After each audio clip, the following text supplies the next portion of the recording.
Halo, saya Yudhistira. Seperti biasa, saya akan melanjutkan pembahasan mengenai MTSNA. Pada video kali ini, saya akan membahas bab ke-8 dari MTSNA, yaitu DHCP dan ARP. Yang pertama, konsep DHCP. DHCP memiliki kepanjangan, yaitu Dynamic Host Configuration Protocol.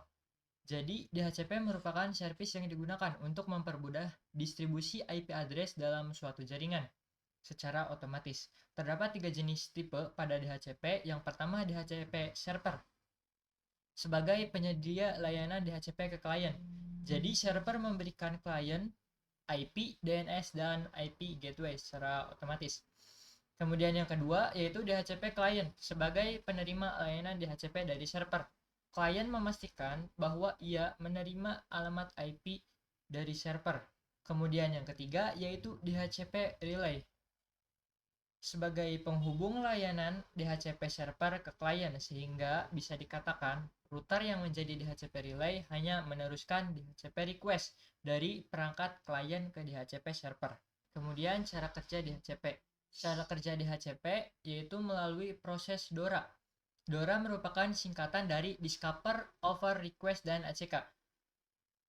Yang pertama, proses Discover. Jadi perangkat klien mengirimkan DHCP Discover message ke server untuk memberitahukan bahwa perangkat membutuhkan konfigurasi jaringan.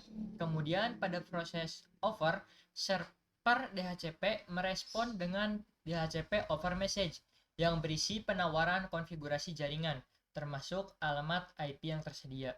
Kemudian pada proses berikutnya, proses request, perangkat klien membalas DHCP over message dengan DHCP request message untuk menyatakan persetujuan terhadap penawaran tersebut.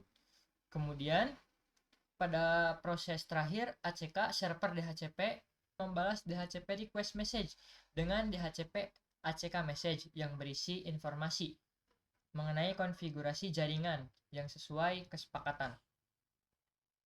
Kemudian ARP. ARP merupakan kepanjangan dari IP Address Resolution Protocol. Digunakan untuk mapping IP address dengan MAC address dan digunakan untuk menghubungkan kedua device.